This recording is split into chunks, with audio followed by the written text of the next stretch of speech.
High in the green hills, there was an old village called Ethel. This village was special because it had a unique kind of clay, a dark, humble earth that felt good in your hands. In Ethel lived the greatest artist in the whole kingdom, Master Ilara, the sculptor. Master Ilara could make magic with clay. Her statues looked alive. If you looked at a clay dog she made, you almost expected it to bark. She was the best, but she was getting very old. The king sent a message. Ilara must pick one person to learn her secret, someone who can turn simple dirt into great art. 3 young artists came to compete for the chance to learn from Ilara. The first was Miro. Miro loved only expensive things. He carved beautiful white marble that cost a lot of money. He hated the dark village clay, calling it trash dirt. He thought his art needed to be perfect, clean and shiny. The second was Lyra. Lyra loved to decorate. She covered everything in bright paints, gold leaf and sparkling jewels. Her statues were very fancy and exciting to look at, but sometimes the decorations were too much and hid the real art underneath. The third was Kale. Kale was quiet and shy. He grew up in Ethel and knew the dark clay well. He made simple statues of everyday people: a tired mother, a laughing child, a resting farmer.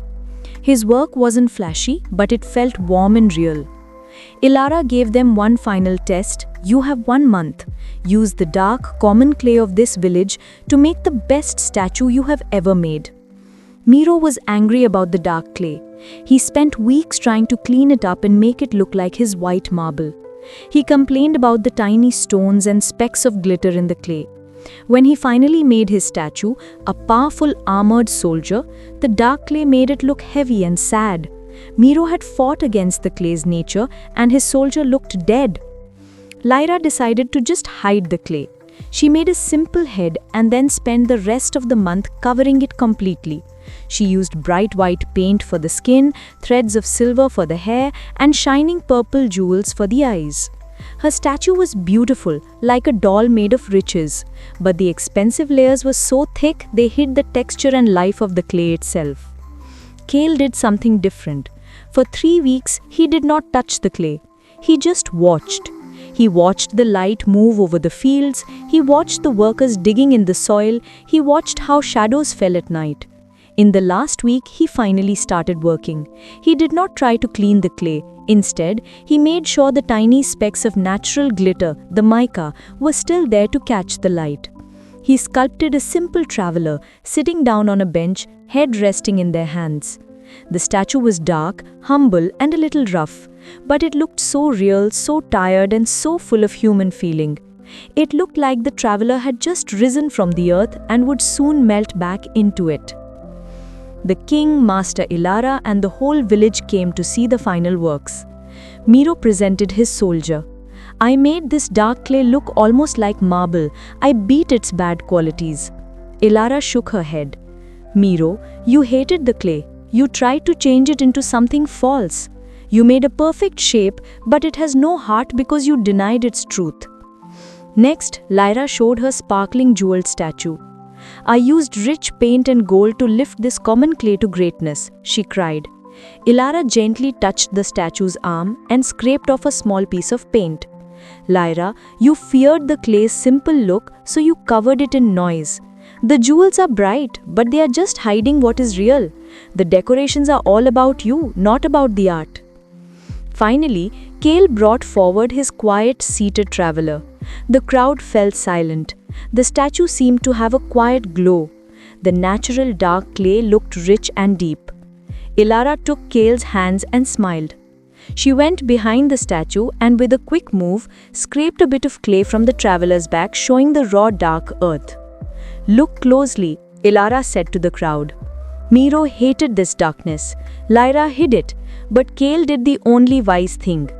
She pointed at the little glittering specks in the clay.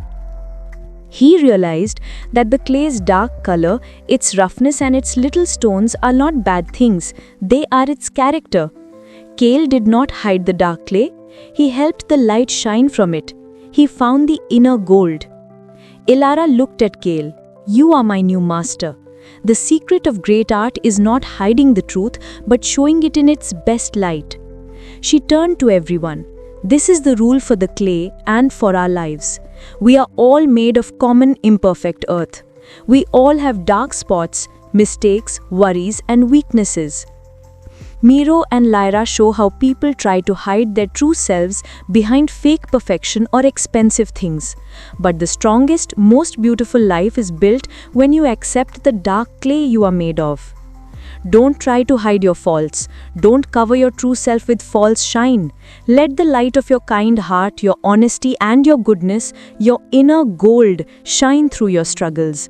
Because the common dark earth of your nature is the only material that can be shaped into true greatness. Kale learned the secret, which was not magic but wisdom. The dark clay of Eighth Hell became famous worldwide not for being perfect but for being real. Remember this. The greatest masterpiece you can ever create is the one you sculpt from your own honest, imperfect self. Don't try to be something you are not. Just let your true light shine through your honest self.